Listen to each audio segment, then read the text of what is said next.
Diddy's been hit with a sentence of 4 years and 2 months in prison, a $500,000 fine, and another 5 years of supervised release. Jaguar Wright and Gan Deal, who've both seen firsthand just how dangerous Sean Combs can be, are finally breaking their silence. They believe Diddy's putting on an act and lying through it all. Jaguar even said she feels zero sympathy for a monster like him and couldn't care less if he gets attacked behind bars.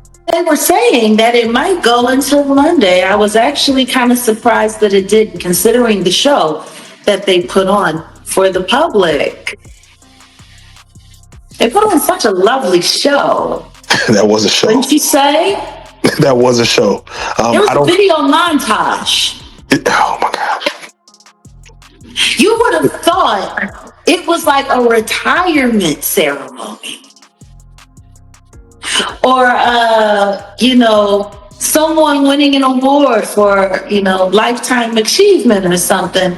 The way they sat there and the way they carried on and the way, especially when it gets to the point where lawyers are forcing themselves to tears or almost to tears, talking about how inspiring that deviant is. The major charges against Diddy were tossed out, and he ended up with the lightest sentence he could get. Federal guidelines suggested 9 years behind bars, but he's only serving 4. Ironically, this is the same judge who denied his bail 6 different times, now suddenly preaching that Diddy should turn his life around.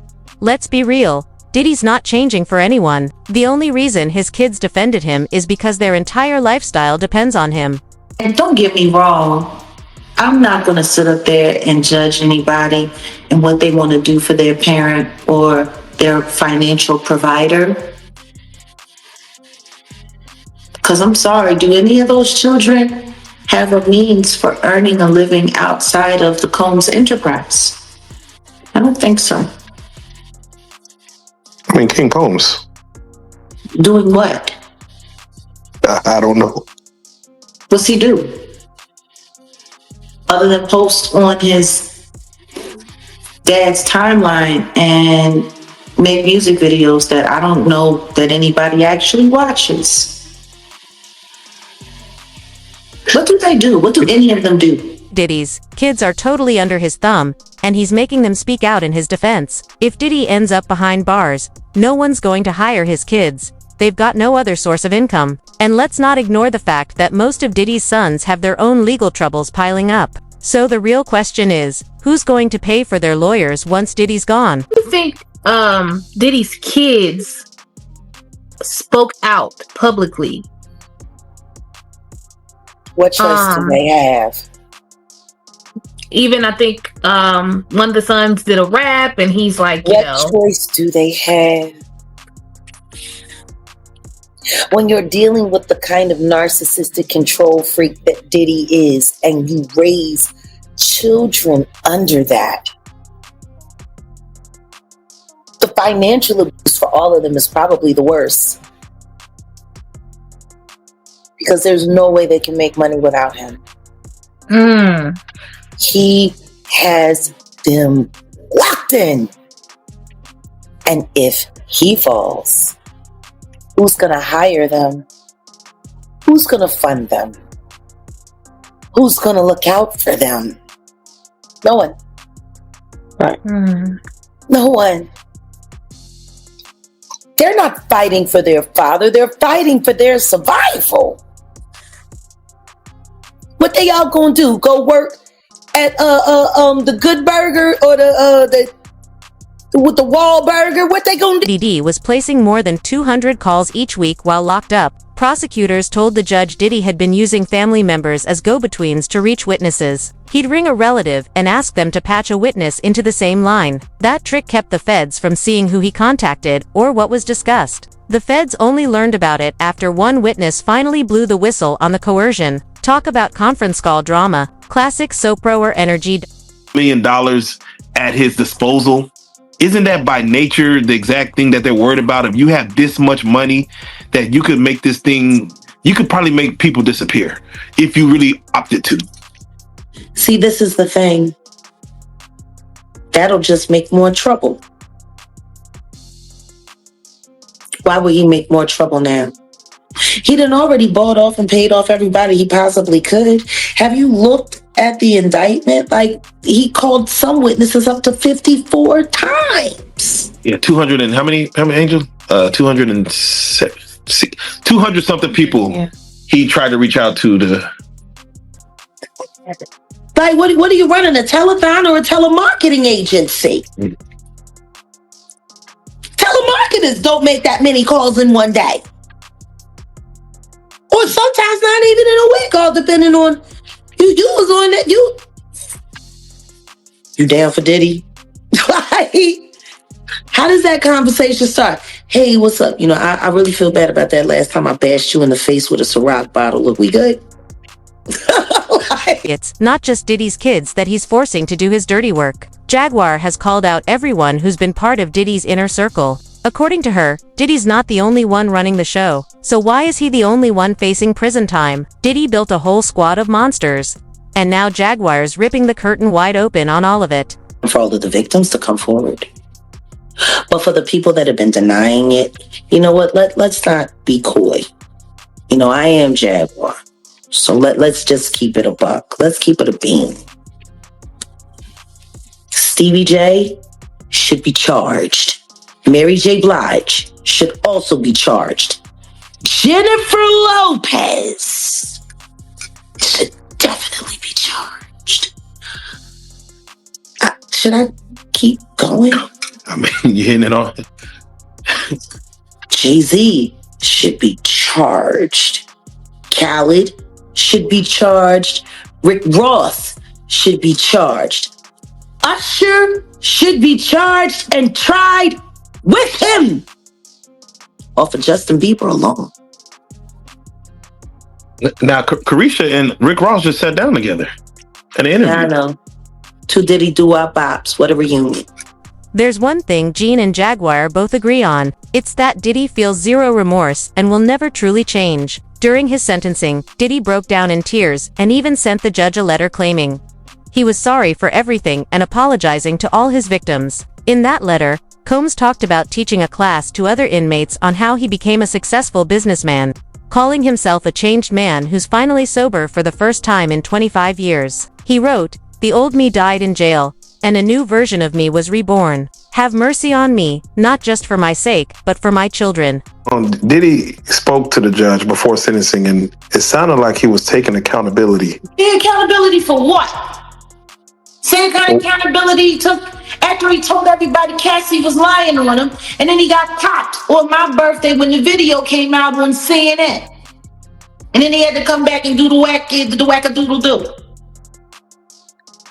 Yeah, I guess accountability for what he got caught for. How does now nobody not see that the apology he gave for Cassie after he called her a liar for months and said that it wasn't true, she was making it all up? How does nobody not see that they're the same apology?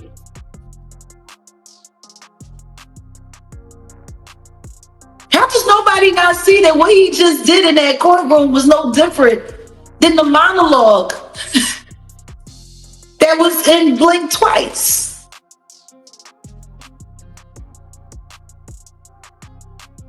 God, man. It's the same monologue. Does it account for anything, though, that he started to feel sorry for his actions? Sorry for his actions? He's been sitting in NBC for a year. Actually sorry? Do you think he would have allowed his legal team to destroy those women like that on that stand? See, you sat there and you let your legal team rip those people to shreds while they were barely being protected by the Fed. Diddy basically got off the hook, and it's honestly shocking how that even happened. Gene said the same thing. Diddy managed to walk away from everything he did without facing real consequences. He doesn't feel a shred of regret, and it's only a matter of time before he's back to his old ways. On top of that, he's getting credit for time already served, so he could be out in just a year or two. To make things worse, he's even trying to score a pardon or slip into a drug program to shave even more time off his sentence. Called relevant conduct that you do in that stuff. And Diddy did a lot of He beat people. He drugged people. The judge even said this. You understand? The judge spoke about coercion. And no matter what the what you call them people, the jurors, said and thought and everything like that, the judge spoke about his coercion, his relevant conduct. The judge spoke about, mitigating circumstances. You know what I'm saying? A lot of the judge spoke about. Look at here. He got caught with drugs. Never got charged with the drugs. And the judge knew that. That's why the judge said relevant conduct. You understand? He got caught with guns. Guns in the house with the serial number. The judge knew that. You understand? Relevant conduct. You understand? That he didn't get charged with. The beating of Jane, hitting in the head, the assault, and all that stuff of Cassie. All those things, they probably couldn't. I don't guess they could have charged him with them, but it came up in the trial. All that's relevant conduct. You understand? And people don't understand all the things that he was doing. Then the judge made a point. When you go and talk to the managers and you talk to people about hiding evidence. You understand? Remember the fact in the trial when it came up that he gave a guy $100,000 and some thousand dollars or $100,000 to keep the tape that from cashing them? That's relevant conduct. Your judge was speaking about all that. Jane's life has been on the line for years. He became a target simply for speaking the truth about Diddy. Some of Diddy's own associates have even admitted that Diddy told them to go after Gene. So really, why would Gene ever feel sympathy for a man who literally tried to have him killed? You're wrong, bro. I don't want to see a black man in jail. I don't want to see a black man in jail. But I don't care nothing about Diddy going to jail. That's a big difference to me. I never want to see a black man going to jail based on the circumstance, based on the situation, based on he may not have the legal team, because a lot of us get railroaded. You understand what I'm saying? A lot of us get railroaded. So I don't never want to see no black, that's what these cats gonna be saying. Yo, they want to see a nigga. Nah, bro. I fought to keep guys out of jail for 27 years. But do I care about him going to jail? Nah, I don't, bro. I'm sorry. God just gonna have to take that off my heart. But that's my enemy. He made it clear. Though Diddy practically got off easy. His lawyers have already announced plans to appeal the decision. Diddy honestly thought he'd walk away with just probation. He never expected to actually serve time. So for him, even for years feels like forever. It doesn't seem to matter that he spent over 20 years committing crimes. Now, he just can't stand the thought of spending even one more second behind bars. You're hearing Diddy's attorneys speaking to the media after he was sentenced earlier today. This is live. Yeah, we are planning to appeal. I want to hear them, bro. We are planning to appeal. We think we have strong bases to appeal. The strongest basis is that the jury reached a verdict on coercion. It found there was not coercion, and I think the judge said coercion today as a basis for a sentence at least a dozen times. We think that is unconstitutional. We think that a jury verdict should mean more than our jury's verdict seems to mean, and so we are planning to appeal. Absolutely. Filed a cross appeal. What would happen in that regard if they filed a cross appeal and then Sean Diddy Combs get a higher sentence? He would not get a higher sentence, and they're not gonna cross appeal. We're gonna appeal. We think we're right, and they'll respond to the appeal, and it'll be decided by the Second Circuit as soon as. Tell us about the conversation you had with your client after the sentencing. Consensual. The judge clearly thought the sexual encounters weren't consensual. What did you make of his remarks? He's biased. I'm happy to go. So we think that's just absolutely inconsistent with the jury's verdict. I mean, the jury's verdict was resoundingly clear. There was no. trafficking. There was no racketeering. Everything was consensual. Everything was adult, which is why he was convicted only of the prostitution offense. What we feel happened today was that the judge acted as a 13th juror, one that we did not choose, and that he second-guessed the jury's verdict. Well, at least the judge was open-minded. Diddy's been working hand in hand with other criminals, and if the feds had dug a little deeper, a lot more names would have surfaced. I mean, what kind of RICO operation has just one person? It's obvious there are others involved. So who exactly were the people he was supplying and trafficking girls to? It happened in the R. Kelly case, because if that had been properly addressed, this would have been addressed back then. These people have been working together, all in cahoots for all of this time, and it needs to all be addressed. I'm glad it's not just me anymore. I'm glad it's someone else. I'm glad there are other people who need to be heard. I'll be sure. I'm glad they're hearing him, Cassie. I'm glad they're hearing her, Kim Porter, through I'll be sure. I'm glad, Natanya Rubin. I'm glad, all of these things. So yeah, it's mixed emotions, but I just know when you pray for something and God answers it, you should be happy. Ties to Florida. We know he has ties to LA. Now we know that he has ties to Detroit. How many other metropolises in the United States has he been able to infect at the highest levels of government to be able to do his bidding? The Detroit judge saying, our good friend in New York gotta pay the bills somehow.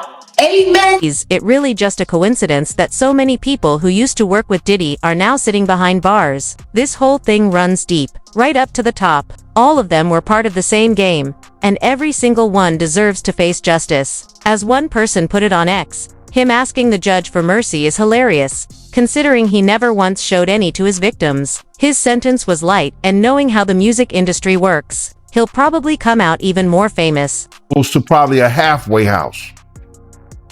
So he got off like a fat rat in a cheese factory.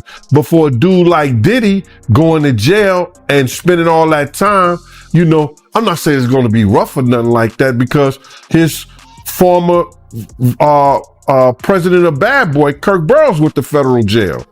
You understand? Lil' Kim with the federal jail. So, you know, because the type of dude he is, you know, he'll make it. He'll be all right. And plus, they're going to send him to a camp, bruh. He'll be in somebody's camp or somebody's dormitory, whereas that it'll be real light for him. So, you know, he'll see the streets back again in 24 months. He'll be out within 2 years. It seems like a lot saying 50 months and everything like that, but it's not really a lot. Not at all, bro. It's not a lot at all. You know what I'm saying? I know for executive, somebody who's been a jet setter, somebody who's been going all around the world, been in all kind of, you know, stadiums, galas, and living in mansions. You know, it's a lot of people who lived in mansions that's in federal jail. You know, you got Senator Melendez from Jersey in jail. Diddy's still a billionaire, and honestly, this sentence barely makes a dent in his lifestyle. He's even requested to serve his time in the prison of his choice, Fort Dix. And, of course, that's not a random pick. Fort Dix offers inmates the chance to join the RDAP program, a 500-hour, 9-month intensive substance abuse treatment course. If he completes it, Combs could shave off up to a full year from his sentence. Looks like even behind bars, Diddy's still playing the system to his advantage. Look at it like this hasn't affected his pockets technically, as far as just on the status level. Affected his pockets. It's just left him. He's still got enough to play with. A lot to play with. I mean, yeah. For now. They want him to go to New Jersey. They want him to go to Fort Dix, one of the weakest guarded federal penitentiaries in the United States. I know Fort Dix. It's a real nice place to take somebody. So when they finally get to go outside out in the yard, they can just get somebody to come and extract them right up out of there. You can leave and you don't have to worry about ever being held accountable. See, I'm not dumb. I ain't nobody's fool. People like being fooled these days. People like being lied to. They want to believe in the land of make-believe. Diddy said sorry, and now we can all go home and have ice cream. The judge has also laid out the probation terms. Diddy must follow after his sentence. He'll remain under supervised release for 5 years, during which he's required to attend regular check-ins with his probation officer. The documents also state that Diddy must stay completely drug-free, starting with a mandatory drug test within 15 days of his release, followed by 2 additional random tests afterward.